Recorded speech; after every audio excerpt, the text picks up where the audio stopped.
এই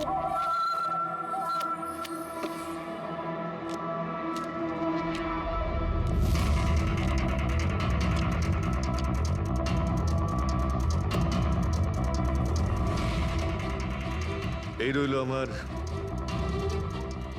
2 লাখ টাকার চাল।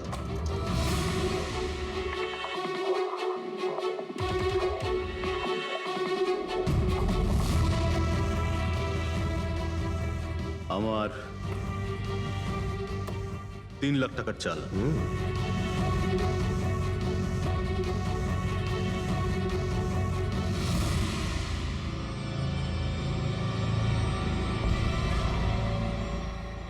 শো, মনে হচ্ছে আজকে আমার দিনটা খুব ভালো। আমাকে হারানো আজ তোমাদের পক্ষে সম্ভবই নয়। সম্ভব না, তাই না? হ্যাঁ, দাঁড়া দেখাচ্ছি।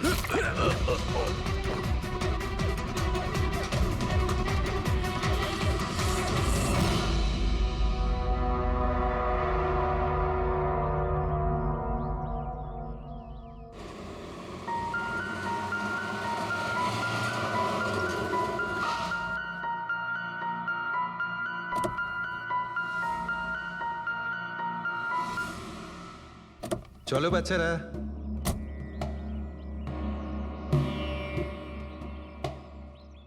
ভীষণ ক্লান্ত লাগছে, এত লম্বা ড্রাইভ। হেমন্ত, তুমি তো জানো আমরা ভ্যাকেশনে এসেছি, তাহলে কিছুদিন তুমি বিশ্রাম করে নিও। ওকে ওকে বাবা, ঠিক আছে, দরজা তো খোলো, আমি লাগেজগুলো নিয়ে আসছি। হ্যাঁ। এসো।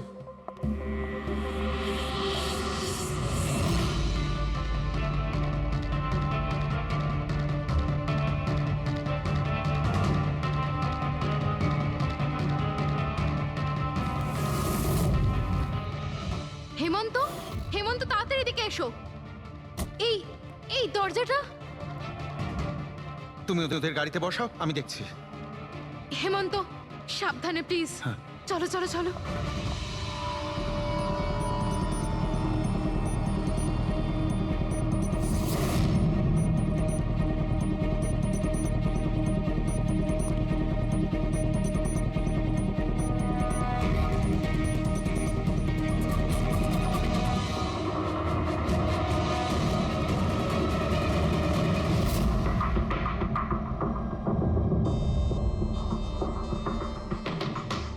তিন চারবার আঘাত করেছে ছুরি দিয়ে। লাশ খুব একটা পুরনো নয়, মনে হচ্ছে কাল রাতে খুন হয়েছে এর। জুয়া খেলার সময় মারা গিয়েছে। এই 5টা গ্লাস পড়ে আছে এখানে, আর এই 5টা ভাগে তাস বাটা আছে। মনে হচ্ছে এছাড়া আরো 4 জন ছিল, ওদের মধ্যে কেউ একজন মেরেছে একে। বাইরে থেকেও কেউ আসতে পারে। পুরবী পঙ্কজ, একটু দেখো তো এই জানলা কিংবা দরজা ভাঙা নেই তো? মিস্টার হেমন্ত, এই লোকটা কে? না স্যার, আমি তো এনাকে আগে কখনো দেখিও নি। এই লোকটা আপনার ঘরে মরে পড়ে আছে, আর দেওয়ালের চারিদিকে ওর ছবি লাগানো আছে। এটা কি করে সম্ভব? একজন অচেনা লোক আপনার এই হলিডে হোমে এসে তাস খেলছে, মারা গেছে। How it possible?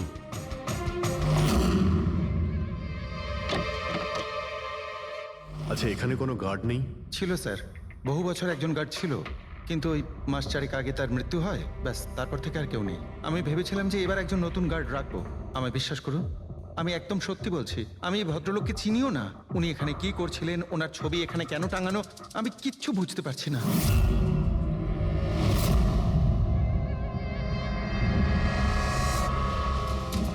Pankaj,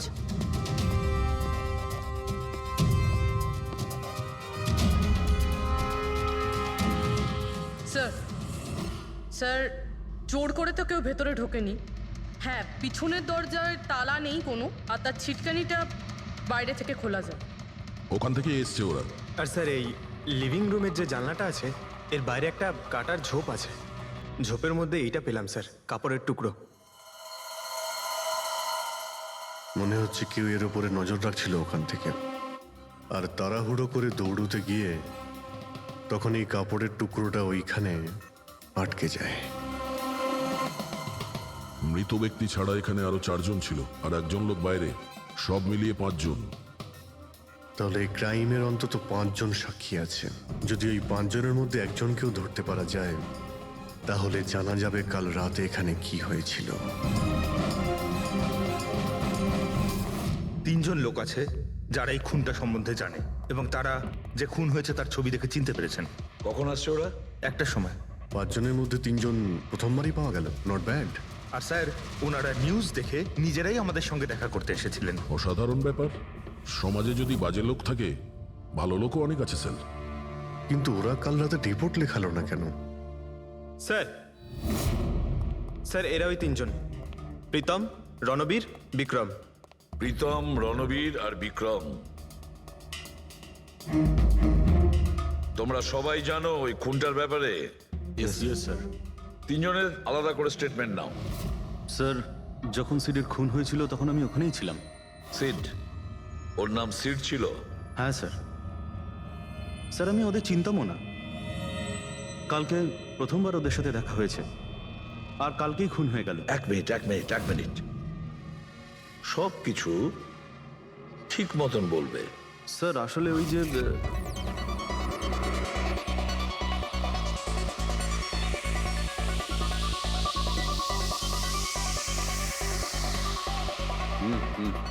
sure sir. কি হয়েছে স্যার? আপনি বোর হচ্ছেন? ক্লাবে ভালো লাগছে না আপনার? ক্লাব? তুমি এটাকে ক্লাব বলছো? মনে হচ্ছে ক্লাব তুমি দেখোইনি। স্যার, আপনি এখানে নতুন এসেছেন, এই শহরে প্রথমবার এসেছেন? হ্যাঁ, নিউ ইয়র্কে থাকি। একটা কাজের জন্য ইন্ডিয়াতে এসেছি। কাজ শেষ হয়ে গেছে আর শহরে বসে বোর হচ্ছি। আপনার বোর্ডন দূর করার একটা রাস্তা আছে আমার কাছে। রিয়েলি? কি? একটু এক্সপেন্সিভ। সেটা চিন্তা তোমায় করতে হবে না। কি রাস্তা আছে সেটা বলো। ভেবে দেখুন স্যার, লাখ টাকার ব্যাপার, আর রিস্কও আছে। ঝুঁকি, রিস্ক নেওয়া আমার হবি। আর সেটা যদি হয় টাকার, সেটা আমার কাছে অনেক আছে। কাজটা বলো। সুপার দেন। তুমি কি ধরনের জোকিং এর কথা বলছো? এরকম কোনো ব্যাপার নেই স্যার, শুধু জুয়া খেলতে হবে। লাখ টাকা, জিতে গেলে মালামাল আর হেরে গেলে কঙ্কাল। আর এমনিতেও আপনার টাকার তো কোনো চাপ নেই। তাহলে চলুন আমার সাথে, কাম। যাচ্ছ কোথায়? এক ভদ্রলোকের বাড়ি। ভদ্রলোকের বাড়ি? কে ভাই? ওই যে দেখতে পাচ্ছেন, ব্ল্যাক জ্যাকেট, হোয়াইট শার্ট। তাহলে ওই বারটেন্ডার তোমাকে ওর বাড়িতে নিয়ে গিয়েছিল, তারপর কি হয়েছিল? না স্যার, ও সিডের বাড়ি নিয়ে যায়নি। ও সিডের সঙ্গে পরিচয় করায়, তারপর আমরা সিডের বাংলোতে যাই।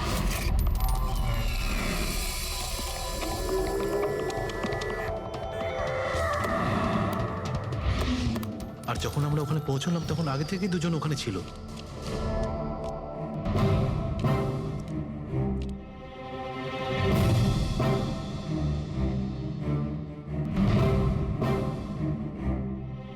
এই রইল আমার 2 লাখ টাকার চাল।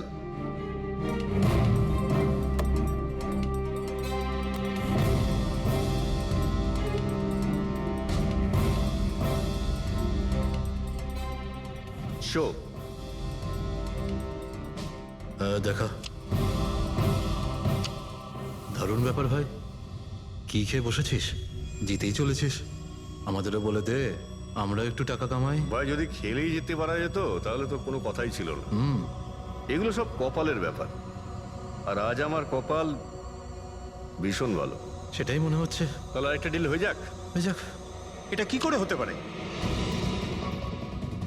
বললাম না আমার কপাল খুব ভালো। তোর লাক আজকে ভালো না অন্য কিছু? মানে এটাই যে তুই তাসের মধ্যে সেটিং করে রেখেছিস।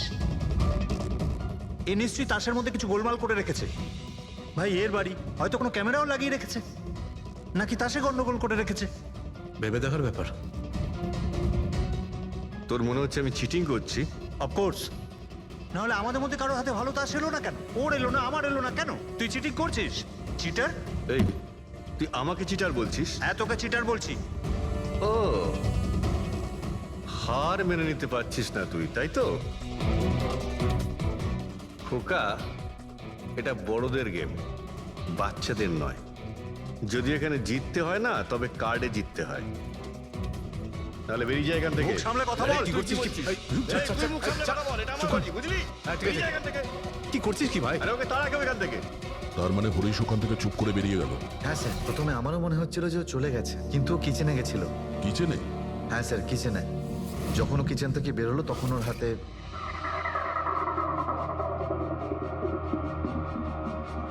তুই আবার এসেছিস এখানে? তোকে বলেছি না এখানে আসবি না? বেরো এখান থেকে। কি হলো কি? এই তুই আবার হাত দিচ্ছিস গায়ে? আরে ভাই, আরে কি করলি কি তুই? আরে মেরে দিল ওকে। এটা এটা কি করলে? মেরে দিলে? আমি অ্যাম্বুলেন্সকে কল করছি, তোরা এখানে থাক। আরে মরে গেছো। পুলিশকে ফোন কর, না হলে আমরা সবাই ফেসে যাবো। পুলিশকে ফোন করলে আমরা বেঁচে যাব? জুয়া খেলছিলাম আমরা, বেআইনি এই জুয়া খেলা। হ্যাঁ, জুয়া খেলেছি, কাউকে মারিনি তো দেখ, আমরা। বেশি চালাকি করিস না। পুলিশ যদি আসে না, আমি একা ফাঁসবো না, সবাই মিলে ফাঁসবো। সেভ একটা কাজ করতে পারি, তোরা এখান থেকে যা, আমি কাজটা খতম করে আসছি। তোমরা কত টাকা হেরেছিলে? স্যার 30 লাখ। আমার প্রায় 50 লাখ মতন। স্যার 35 লাখ। এক মিনিট রণবীর, তুমি বলেছিলে যে সিড ওই সময় সাদা শার্ট পরেছিল, ইয়ে স্যার, উনি সাদা শার্টই পরেছিল। আর বিক্রম তুমি বলেছিলে যে ও হলুদ শার্ট পরেছিল। হ্যাঁ স্যার, ও হলুদ শার্টই পরেছিল। ও সাদা বা হলুদ রঙের শার্ট পরেছিল না, একটু ব্লুইশ কালার ছিল শার্টটার, আমার ভালো মনে আছে। কিভাবে সেটা হয়? আমরা যখন লাশটাকে পেয়েছিলাম তখন ও হোয়াইট কালারের শার্ট পরেছিল, আর রণবীরও তো এই একই কথা বলছে। এটা কিভাবে সম্ভব? একই সময়ে আলাদা আলাদা ড্রেসে কিভাবে খুন হয়? স্যার, যখন মার্ডার হলো তখন এটা কেউ ছিলই না ওখানে। ছিল না মানে? মানে এটাই যে আমার ভালো মতো মনে আছে, এটা 6 মাস আগের ঘটনা। এরা ছিল না ওখানে। না স্যার, এটা পুরো 1 বছর আগের কথা। কি সব বলছে স্যার এরা? ফোন তো কাল রাতে হয়েছে, তাই না? এক্স্যাক্টলি, খুনটা গতকাল রাতেই হয়েছিল, আর সেই সময় উনি সাদা রঙের শার্টই পরেছিলেন। এক মিনিট, এসব তোমরা কি বলছো? কাল রাত, 6 মাস, 1 বছর আগে? হ্যাঁ স্যার। আই হোপ তোমরা একটা লোকের মার্ডারের কথা বলছো যা কাল রাতে হয়েছিল, তাই তো? আর তোমরা বলছো এই দুজন ছিল না মার্ডারের সময়? স্যার, এরা দুজন ওখানে ছিল না। আমি যে মার্ডারের কথা বলছি সেটা 6 মাস আগে হয়েছে। স্যার, খুনটা কাল রাতেই হয়েছিল, আর সেই সময় যারা ছিল সেই দুজন অন্য কেউ ছিল, ওরা তখন ওখানে ছিল না। হ্যাঁ স্যার, ওরা ঠিক বলছে, আমিও চিনি না এদেরকে। তোমরা তিনজনের সিডের কথাই বলছো তো? আর মার্ডার হওয়ার আগে ও তোমাদের সঙ্গে চেরিস ক্লাবে দেখা করেছিল তো? আর তারপরে ও তোমাকে হেমন্ত বিলায় নিয়ে গেছে। না স্যার, ও আমাকে সংকল্প ম্যানশনে নিয়ে গেছিল, আর সেটা ওই কীর্তি হিলসে। হ্যাঁ, কীর্তি হিলসে ছিল। না স্যার, ও আমাকে ইয়াশ হাউসে নিয়ে গেছিল, যেটা কার্টিস রোডে রয়েছে। একটাই লোক তিনবার তিন জায়গায় 3 রকম আলাদা আলাদা জামা কাপড় পরে কি করে মরতে পারে? হ্যাঁ, সালুকে বলো। আচ্ছা, ঠিক আছে, ওকে। অভিজিৎ, সালুকে কোনো সূত্র খুঁজে পেয়েছে। তোমরা যাও, সালুকের সঙ্গে দেখা করো, আর ততক্ষণে আমি এদেরকে একটু জিজ্ঞাসাবাদ করি।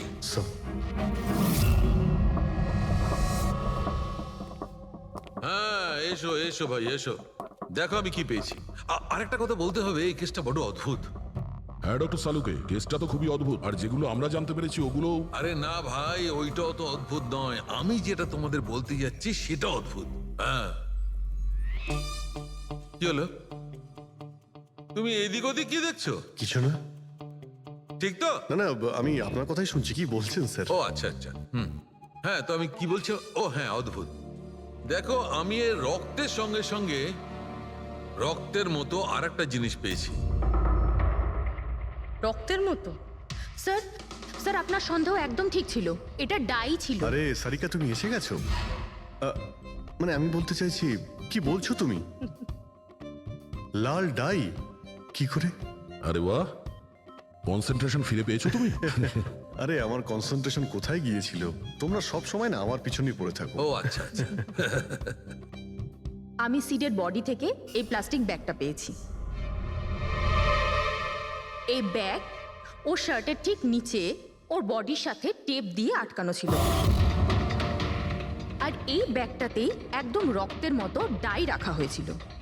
এটা তো ঠিক ওই রকমই যেটা ফিল্মের শুটিং এ ইউজ করা হয়, বা হয়তো নাটকে। নাটক? হ্যাঁ, নাটকে। যতদূর আমরা জানতে পেরেছি তাতে এটা পরিষ্কার যে সিড একজন ঠক ছিল। সিডা তার সঙ্গীরা মিলে জুয়া আর মার্ডারের নাটক করে লোকেদের ঠকাতো। তার মানে এসবের মধ্যে ওই বারটেন্ডারও যুক্ত ছিল? ও জেনে বুঝে বড় লোকদের ফাঁসিয়ে এখানে এই কার্ড পার্টিতে পাঠাতো, আর তারপরে এই মার্ডারের নাটক। তো এই জন্য রণবীর, বিক্রম আর প্রীতম আলাদা আলাদা জায়গায় আলাদা আলাদা সময় এর মার্ডার দেখেছে। আর ওরা এসব অনেক আগে থেকেই করছে, কিন্তু কাল রাত ওদের নাটক বাস্তবে পরিণত হয়। প্রতিবারই একটা নতুন বাংলো, নতুন লোক ঠকানোর জন্য। আর বাকি সব সেম, একই খেলা, একই ঝগড়া, আর সেই একই সিটের মার্ডারের নাটক। লোকেদের কাছ থেকে টাকা নিয়ে পুলিশ কেসে নামে লোকেদের ভয় দেখিয়ে বের করে দেওয়া, সব কিছু সেম টু সেম। প্ল্যান তো খুব ভালো ছিল, কিন্তু কালকে হঠাৎ মার্ডার কি করে হয়ে গেল? কারণ কালকে রাতে একটা গন্ডগোল হয়েছে। মানে 1 minute.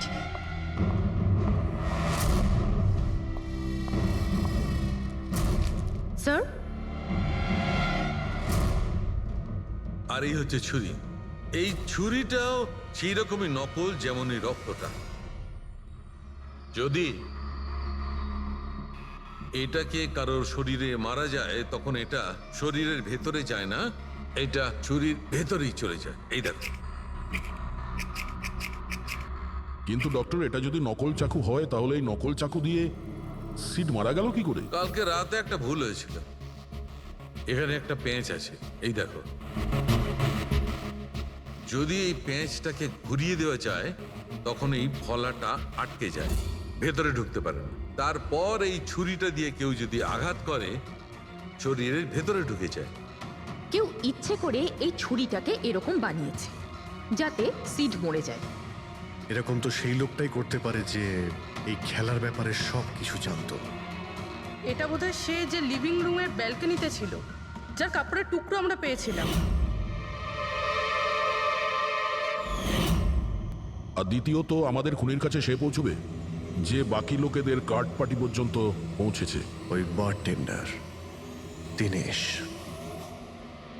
Excuse me? I am sorry sir, এখনো ক্লাব ওপেন হতে বেশ কিছুটা সময় বাকি আছে। Sorry sir. আমরা একটা কেসের ব্যাপারে এখানে এসেছি, আমরা সিআইডি থেকে। সিআইডি? হ্যাঁ বলুন স্যার, আমি কি করতে পারি আপনার জন্য? স্টাফেদের সঙ্গে কিছু কথা আছে। স্টাফেরা এখানে আছে?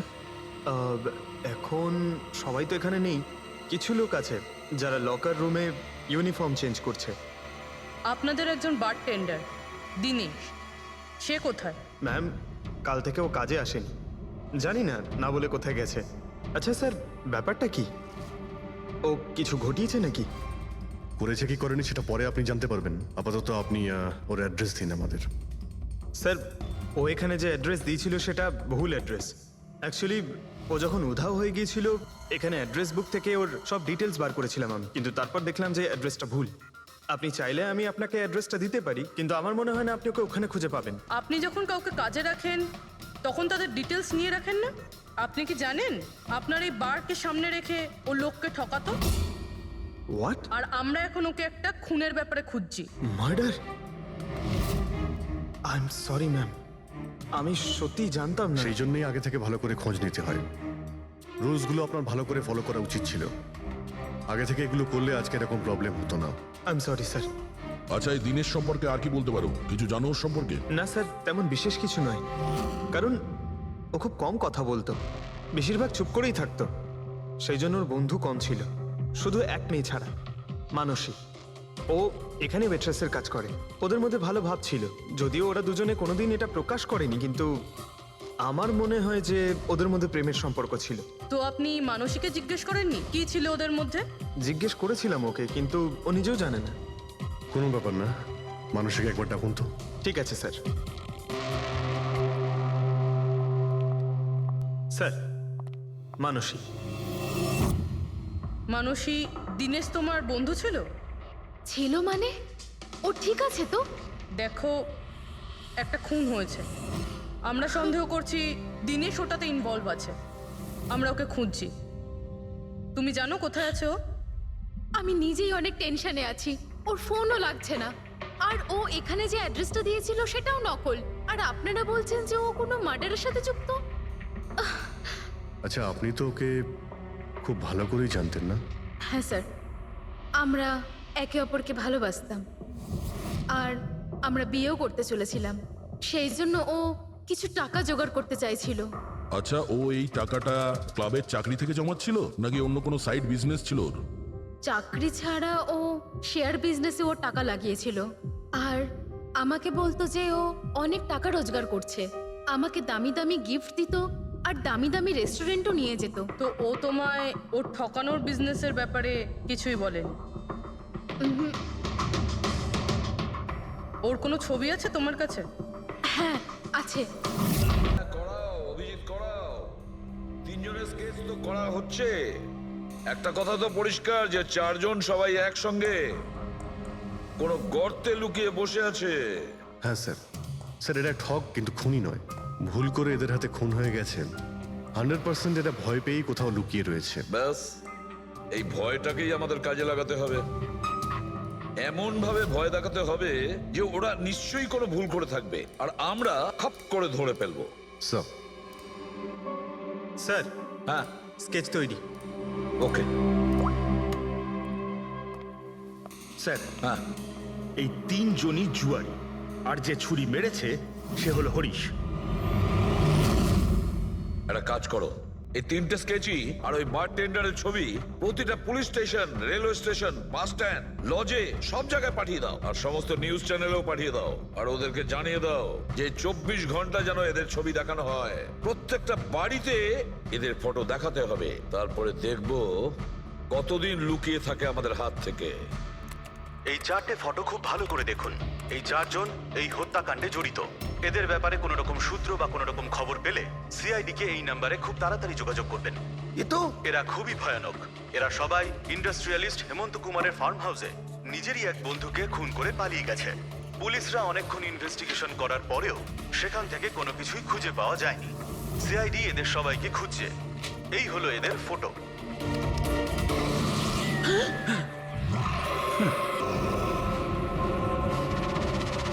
ভাই শোন না, ম্যাচটা চালু কর না, ম্যাচ হচ্ছে।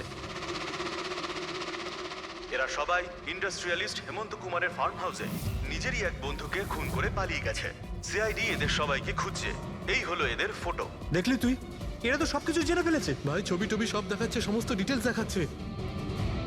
বাজেভাবে ফেসে যাবো ভাই এসবে। হাসবো তো বটেই। আমি তোদের আগেই বলেছিলাম যে চল পালিয়ে যাই, কিন্তু তোরা তো শুনলেই না। এবার এবার পুলিশ আসবে, সব জায়গায় খোঁজ করবে, আর তখন আরে এখনো এখনো এখনো অনেক সময় আছে। চল পালাই, এই ব্যাগ তোলা, সবাই মিলে পালাই, চল।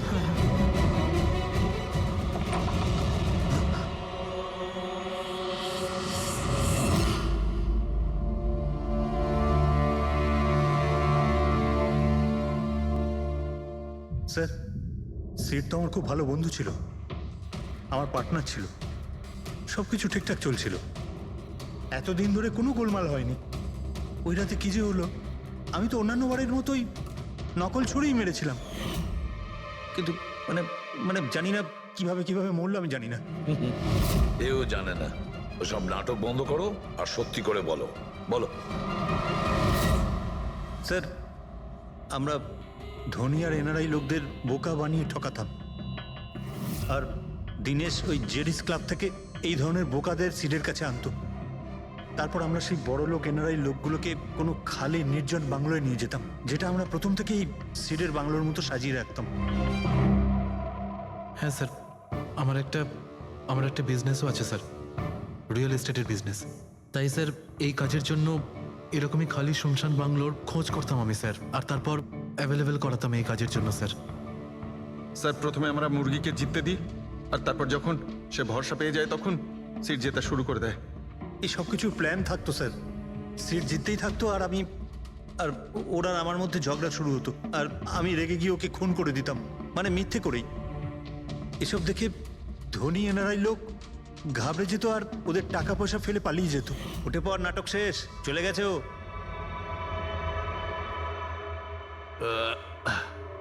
ঠিক গেছে তো রে? হ্যাঁ গেছে। উফ, আরে লেগে যাবে পাগল।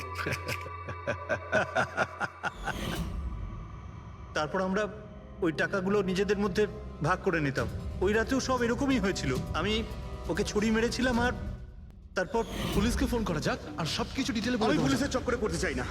আমার পাসপোর্ট, ইউএসএ সিটিজেনশিপ সবকিছু চলে যাবে। না না না না না, আমি যাচ্ছি।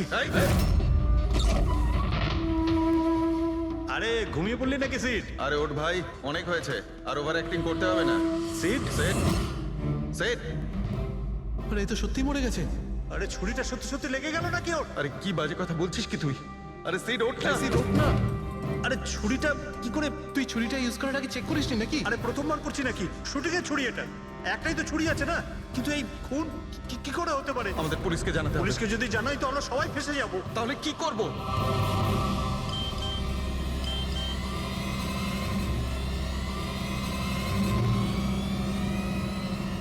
তোর খেলাটা ভেস্তে গেছে ভাই। কি? এই এই এটা দেখ, এই দেখ ফটো আছে। আরে আমি এই ফটোগুলো এখনই পাঠাচ্ছি পুলিশের কাছে অ্যাড্রেস সহ, ওরা এক্ষুনি ওখানে এসে পড়বে। তোর খুব শখ হয়েছিল না খেলার, এবার দেখি পুলিশের সাথে কেমন লুকোচুরি খেলিস। তুমি বলছো যে তোমরা ওখানে টাকা ফেলে পালিয়ে গিয়েছিলে? হ্যাঁ স্যার, পুরো 90 লাখ টাকা ছিল স্যার। আমরা সব ফেলে পালিয়েছিলাম। কিন্তু আমরা তো ওখানে কোনো টাকা পাইনি। আমি কিছু জানি না ম্যাম, ওই টাকাটা কোথায় গেছে, ওই নকল ছুরিটাই বা আসল কি করে হয়ে গেল, সিডের খুন কি করে হয়ে গেল, আমি কিচ্ছু জানি না ম্যাম। কেউ তোমাদের জালে তোমাদেরই ফাঁসি দিয়েছে, বুঝেছো? দেখো, এমন কেউ আছে যে তোমাদের এই খেলার ব্যাপারে সব কিছুই জানতো। ওই ছুরিটা নিয়ে কোনো গন্ডগোল করেছিল আর তাতেই সিট মারা যায়। আর ওই দিনেশ, ও কোথায়? সিড মারা যাওয়ার পর আমি দিনেশকে ফোন করেছিলাম, আমার কথা শুনে ও খুব ঘাবড়ে গেছিল, বলল কি যে ওই শহর ছেড়ে চলে যাবে। দিনেশ তো তখন থেকেই উধাও, তাহলে কি পুরো প্ল্যানটা আবার দিনেশ করেনি তো? ওখানে রণবীরকে পাঠায় আর হরিশের ছুরিটাই চেঞ্জ করে দেয়, আর তারপরে দিনেশ ব্যালকনিতে লুকিয়ে পড়ে। আর ওখান থেকে দিনেশ ফটো তুলেছে স্যার, আর হরিশকে পাঠিয়েছে, আর তারপর বলেছে যে পুলিশ আসছে, তাই এরা সব ভয় পালিয়ে গেছে। 90 লক্ষ টাকা ছেড়ে পালিয়ে গেছে। তার মানে দিনেশ আমাদের সাথে বেইমানি করেছে। বাহ, সবাইকে ঠকায় যে লোক, যখন তাদের সাথে এরকম হলো খারাপ লাগছে।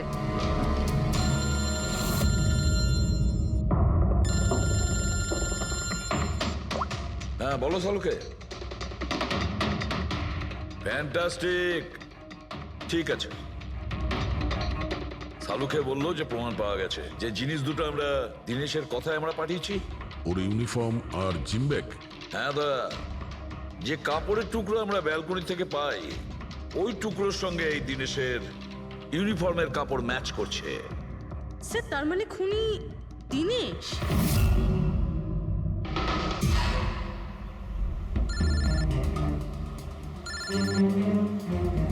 এসিপি স্যার, হ্যালো, কি জিটি রোড? ঠিক আছে স্যার, ওকে ওকে। জিটি রোডে যেতে হবে। দিনেশকে জিটি রোডের বাজারে দেখা গেছে।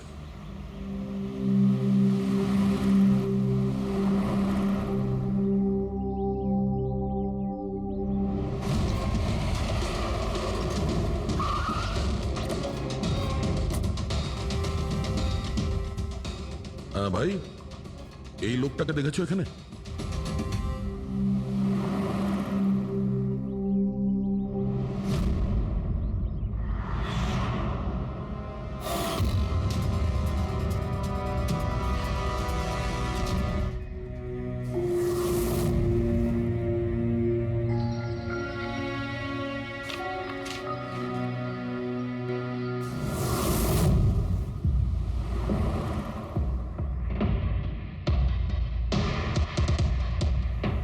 আচ্ছা এই যে দাদা, একে দেখেছেন? হ্যাঁ দেখেছি তো।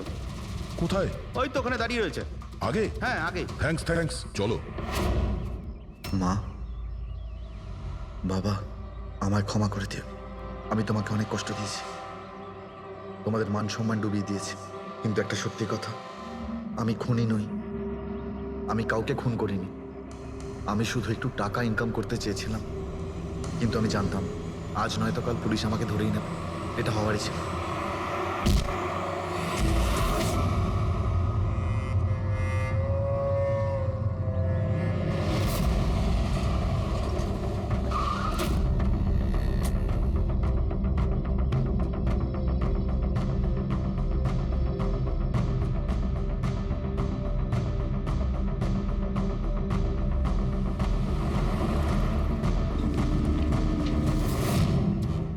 করে দাও। এই বদনাম নিয়ে বেঁচে থাকার থেকে মরে যাওয়া ভালো। স্যার আমরা সিসিটিভি ফুটেজ চেক করে দেখেছি, ওকে দেখে ওখানে ডিপ্রেসড মনে হচ্ছিল। স্যার মনে তো হচ্ছে না কেউ ওকে ফোর্স করেছিল, ও নিজের ইচ্ছেতেই মারা গিয়েছে। সুইসাইড নোট করে তো মনে হচ্ছে স্যার ও এই কাজের ব্যাপারে খুব লজ্জিত ছিল। ও এ ব্যাপারে জড়িত তো ছিল, কিন্তু সিটকেও মারেনি। স্যার দিনেশ নয় তো আর কে হতে পারে? এদের এইসব খেলার ব্যাপারে আর তো কেউ জানতোই না। এরকম ব্যাপার নয় তো যে এরা যাদেরকে ঠকিয়েছিল ওদের মধ্যে কেউ এদের থেকে প্রতিশোধ নিচ্ছে? হতে পারে। একটা কাজ করি, আমরা বোর্ডের ওপর পুরো সাসপেক্টদের নাম লিখি, ওদের ফটোগুলো ওই সাসপেক্ট মানে ওই এনআরআই যাকে হরিশ আর তার দুই বন্ধু মিলে ঠকিয়েছে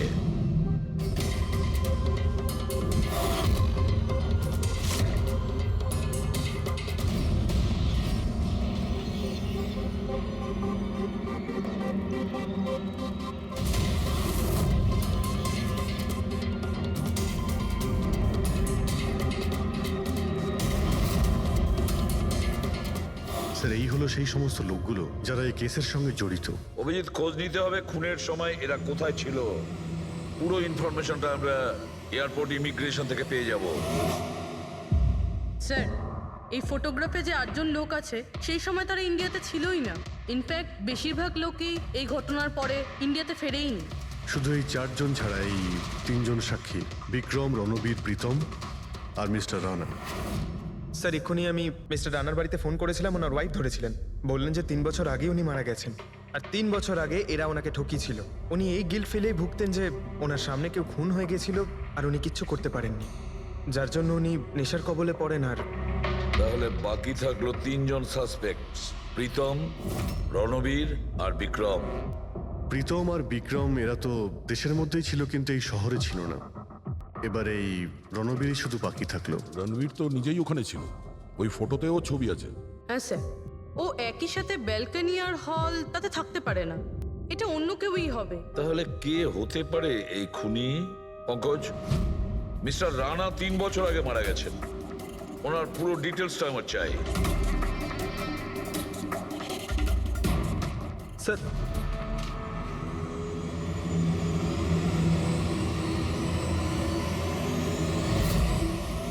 এটা কোনো একজন লোকের কাজ নয়, অন্য কেউ আছে যে ওর সঙ্গে কাজটা করেছে। আমার তো মনে হচ্ছে যে খুনি আমাদের চোখের সামনেই আছে, শুধু আমরাই ওকে দেখতে পাচ্ছি না। ইয়েস, খুনি তো আমাদের সামনেই ঘুরছে। কি কথা বলেছো ফ্রেডি, সুপার। আমি স্যার? হ্যাঁ তুমি, খুনি সত্যিই আমাদের চোখের সামনে ঘুরছে, কিন্তু আমরা ওকে দেখতে পাচ্ছি না। কিন্তু এখন আমি বুঝতে পেরে গেছি। হোটেলে যাই।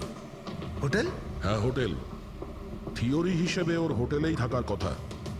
একবার যদি জানতে পারি যে খুনি ওই, তাহলে ওর সঙ্গী আর জুয়োর টাকা সব পেয়ে যাবো। তাহলে চলুন স্যার, তাড়াতাড়ি যাওয়া যাক আর ওকে ধরে ফেলি গিয়ে। ধরবে না ওকে, ওর ওপর নজর রাখতে হবে। আর হ্যাঁ, যদি বেশি চালাকি করে তাহলে ছাড়বো না ওকে।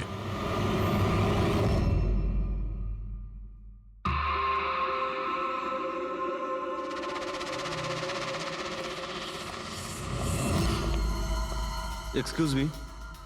হ্যাঁ স্যার। আমি আপনার ফোন থেকে একটা ফোন করতে চাই। করুন স্যার। ওয়েল, আমার একটু প্রাইভেট কথা ছিল আর কি। এছাড়া কি আপনার কাছে অন্য কোনো ফোন আছে? স্যার ওইটাই চলে যান, ওটা থেকে কথা বলে নিন। Thank you. Thank you.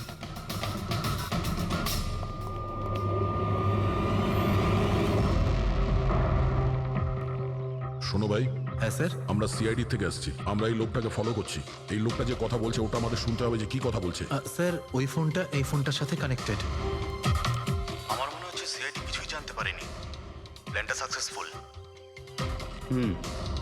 আমাদের প্ল্যানটা খারাপ করার শুধু একটাই লোক ছিল, আর সেই ছিল দিনেশ। আরও সেটার উপযুক্ত শাস্তি পেয়ে গেছে।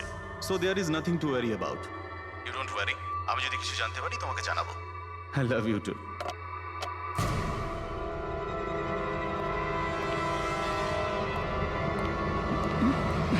এই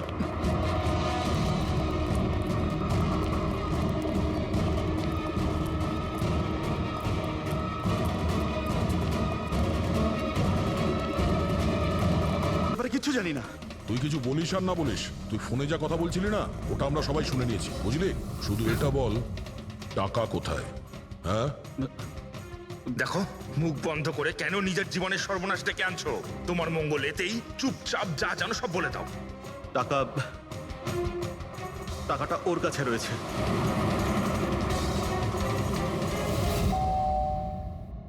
একটু দেখ তো মা, কে বেল বাজাচ্ছে? হ্যাঁ মা।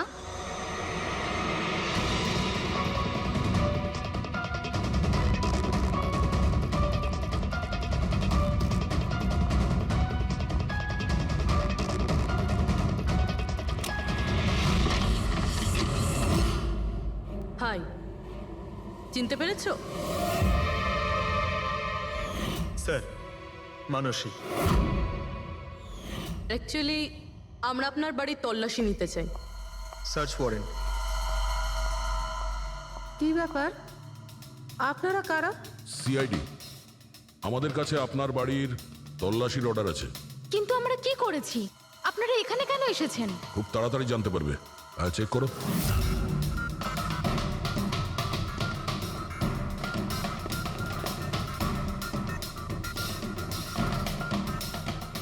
দয়া স্যার।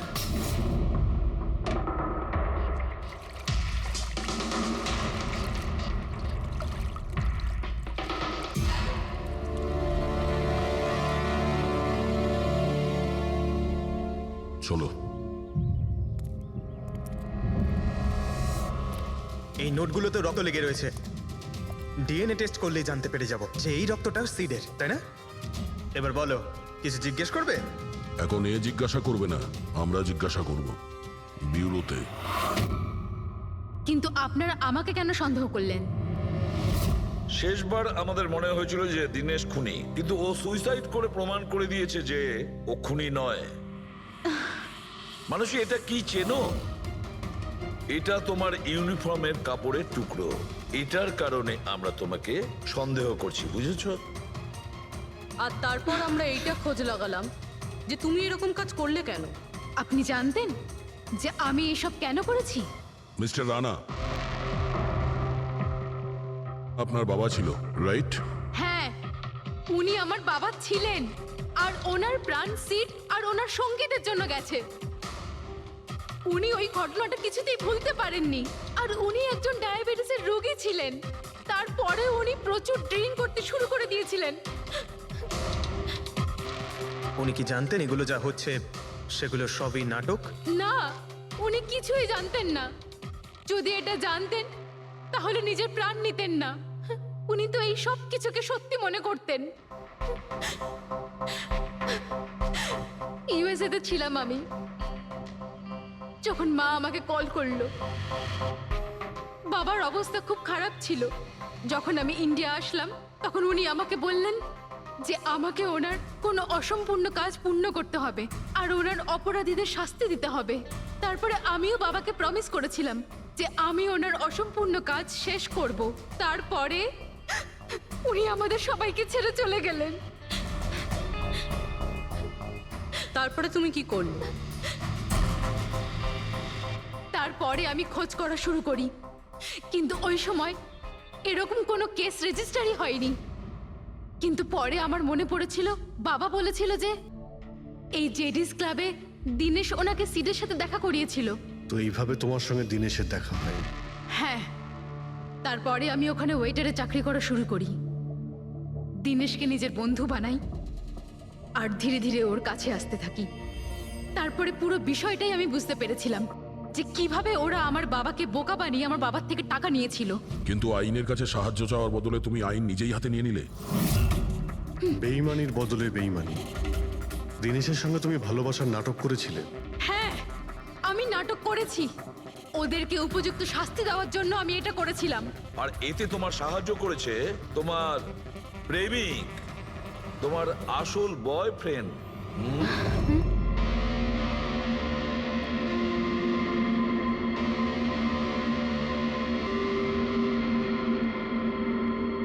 হ্যাঁ, আমরা দুজনে মিলে প্ল্যান করেছিলাম। রণবীর ওই রাতে জেনে বুঝে বোকা হয়েছিল। আর ওই ছুরিটাকে খারাপ করেছিল। যদি এই পেঁচটাকে ঘুরিয়ে দেওয়া যায় তখন এই ফলাটা আটকে যায়। ওই ছুরিটাকে আমি খারাপ করেছিলাম আর ব্যালকনি থেকে লুকিয়ে ফটো আমিই নিয়েছিলাম। তারপরে আমি ওই ফটো হরিশকে পাঠিয়েছিলাম আর ওদেরকে ওখান থেকে তাড়িয়ে দিলাম আর আমি টাকাগুলো নিয়ে ওখান থেকে বেরিয়ে পড়লাম। আমি আমার বাবাকে দেওয়া প্রমিস পূরণ করেছি। ওই টাকাটা আমার বাবার ছিল, আমি ওনার প্রতি ন্যায় করেছি। ভুল। ওই ন্যায় বিচার করা তোমার কাজ নয়, সেটা করবে আদালত। তুমি আইন নিজের হাতে নিয়েছিলে আর একটা খুব মস্ত বড় অপরাধ করেছো। আইন তোমাকে কঠোর থেকে কঠোরতম শাস্তি দেবে। তোমাদের